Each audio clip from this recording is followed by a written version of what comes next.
আমাদের এই জালটায় মাছ ভাত বাঙালি মাছ কথা তিনটা বলতে আপনারা প্রবাদ বাক্য দেখছেন মনে হলেও জিওল এটা মাছ কোনো প্রবাদ বাক্য আছে, নয়। অনেক জিওল মাছ। এটার পেছনে রয়েছে গভীর সংস্কৃতি, যা আজ আপনাদেরকে এই ভিডিওর মাধ্যমে কিছুটা তুলে ধরার চেষ্টা করব। চলুন আমরা সামনের দিকে এগিয়ে যাই এবং কিভাবে মাছ ধরা হচ্ছে সেই দিকে লক্ষ্য রেখে আমরা সেই পশ্চিম সংস্কৃতির এক অন্যান্য দৃষ্টিস্বরূপ ভিডিওতে ধারণ করার চেষ্টা করব। সাথেই থাকুন। গাইস, আপনারা দেখছেন এই আমার জাল।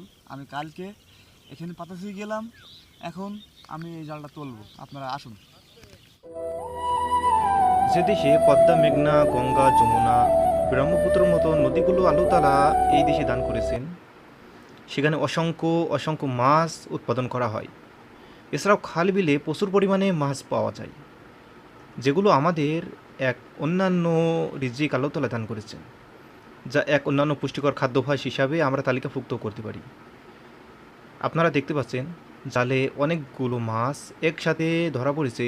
এই জালগুলো সাধারণত রাত্রে এইভাবে বাঁধা হয় যাতে করে মাছগুলো দূরত্ব জালে আটকা পড়তে পারে। তাছাড়াও অনেকেই আছে যেনারা শখের বশেও মাছ ধরে থাকেন। এই মাছগুলো শুধু আনন্দর জন্যই মাছ ধরা হয়, তার কারণ এখানে এত পরিমাণ মাছ হয় না যে এগুলো বিক্রয় করে তাদের এক রিজিকের নির্বাহ করা হয়। আপনারা দেখতে পাচ্ছেন এই জালটাই অনেক পরিমাণে মাছ বাঁধতে শুরু করেছে। এমনকি এই পানিগুলো অনেক সময় বিষাক্ত হতে পারে।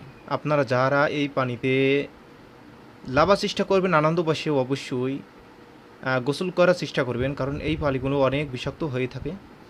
এগুলো অনেক অনেক জায়গা থেকে আসতে পারে। আপনারা দেখতে পাচ্ছেন যে জালগুলো মাছ ভর্তি হয়েছে এবং আমাদের সুমন চাচা অনেক খুশি হচ্ছে এই মাছগুলোর দিকে লক্ষ্য করে। তিনি আমাকে সকালে ডাকছিল যে আজকে একটা মাছের ভিডিও করতে হবে, তো তিনাকে ধন্যবাদ জানাই যে আমরা একটা ভিডিও করতে পেরেছি। তিনি আমাকে ডেকেছেন, আর তিনি ছোটো থেকে আমি দেখে আসছি মাছ ধরছেন। তো বাঙালিরা এমনই যে ছোটো থেকে তারা মাছের প্রতি খুবই আসক্ত, তারা মাছের প্রতি আসক্ত এবং খেলার প্রতি খুবই আসক্ত। তবে খেলাগুলো আমাদের থেকে এখন বিদায় নিতে চলছে, কারণ আমরা সকলেই টাচফোনে আসক্ত হয়ে পড়ছি। আমার সকল ভাইদের এবং আমাকে নিয়েও আমি বলি, সকলেই আমরা যেন টাচফোন থেকে দূরে থাকি। এগুলো আমাদের সময় শুধু নয়, এগুলো আমাদের জীবনকেও কেড়ে নিচ্ছে এক ধ্বংসের মুখে। এই জন্য দেখুন চারিপাশটা কত সুন্দর। প্রাকৃতিক সাথে যদি আমরা সময় দিতে পারি, আমাদের সময়গুলো অনেক সুন্দর হতে চলবে। চারিদিকে শাপলা ফুটতে শুরু করেছে। দেখুন বাংলার এক অসাধারণ সৌন্দর্যের পেছনে লুকিয়ে আছে শাপলা ফুল, এবং অনেক জায়গায় পদ্মা ফুলও ফুটে থাকে। তো এই